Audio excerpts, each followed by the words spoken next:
I always stay very curious, like, and I stay in the inquiry, which I call the inquiry.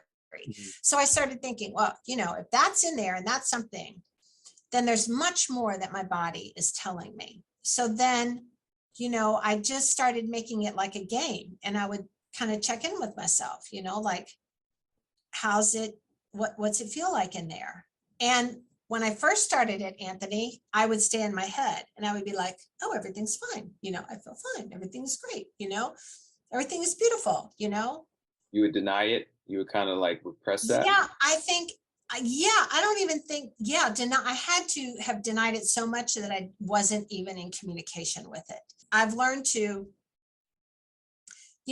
just what I say, power through stuff, so I'll be on my computer and then I'm really challenging myself that the moment that I start to say, let me just get this one other thing done. Let me just get this one other thing done. Like if it starts to feel like that, I just go, okay, stopping. I'm stopping.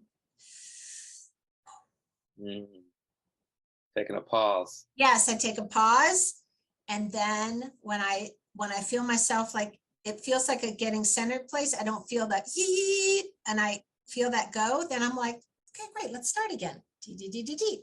And it's through that kind of repping that I think has led to me being in communication with my body in lots of other ways, because my body is also saying, okay, she's starting to respond, like she's starting to listen to us. Because listen, 10 years ago, I was 40 pounds heavier and I was getting cortisone shots in my back because I couldn't walk. I couldn't stand up. And now, my whole life is so different. I just met a guy 30 that we haven't seen each other in almost 25 years. Wow. And he was in town for a conference and he looked me up and we got together for lunch and he looked at me and he's like, Zen, I swear to God, you're getting younger. I haven't seen you and you look almost better than you looked back then. But that's kind of what's happening, is that I'm finally getting in tune with myself instead of just, keeping my head down and powering on.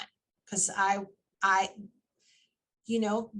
was a type A get shit done person, and I'm still a get shit done person. It just comes from an organic place. Heart-centered? Is it more heart-centered? Yes. Well, I know people call it heart-centered, Anthony, but I feel like it comes from more of a universal, like a divine inspiration. So if you want to call that heart-centered, great. It definitely comes from someplace other than up here. Let me just tell you that, because I'm clear what it sounds like and feels like when it comes from up here. I appreciate you highlighting some of the early aspects of your childhood and just your adult life that had roots into what created this mindset, or what created this consciousness of people pleasing, what led into the places you've been in as far as being in the corporate world, being in hospitality, because sometimes we don't see that part. All we hear is, or what we see is just where the person is now, and we don't understand the backdrop of their life. So thank you for sharing that, because that is so important to understand someone's story, someone's origin, as it relates to where we develop this programming. Once we're self-aware of that, we can make the shifts to then come into something new, a new possibility, by creating space to pause and reflect on, maybe that's an old thought. Maybe that's an old belief. I can change that.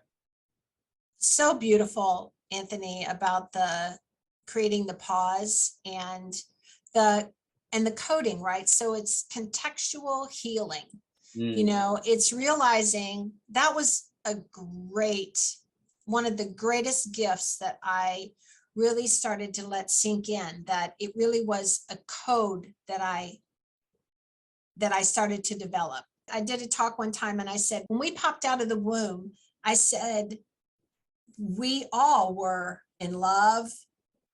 We had no judgment. We were just like, wow, we were curious. We were open. We were like, la, la, la, la, la. And then shortly after that, it didn't take very long, until the coding started and we started taking pictures. This is how people respond. This is how I get attention. So that's when all the coding started. Mhm. So when I gave myself permission to, I mean, you know, most of the time we all make this shit up anyway. So I'm like, I'm buying into that. I love that's it's all coding, and that we were really born with this beautifully open, inquisitive spirit and soul, and then we just started coding it. Mhm. It separated myself enough from, that's not the way that I am, that's just the way that I decided I was going to code.